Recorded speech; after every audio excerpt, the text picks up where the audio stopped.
On the bench today we have a clock from I believe it's a 99 Toyota Rav4. They're the same from 96 through 2000. So it's basically has a dead display.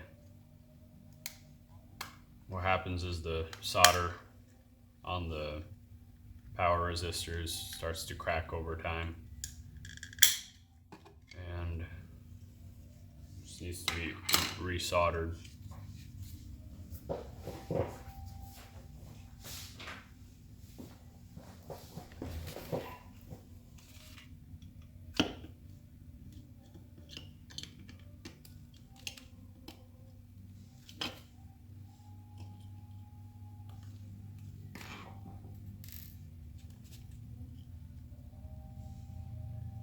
There's 4 springs here, so be careful not to lose them.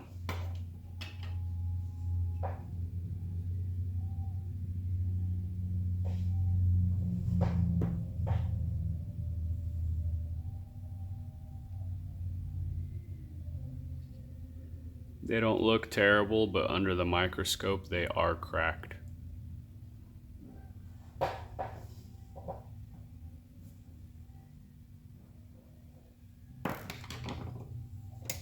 So to repair it, add a little bit of flux.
just like that, a couple minutes and it's ready to go. If you like the video, like and subscribe, and if you need any tools to do this job, I have everything I use listed in the description. Thanks for watching.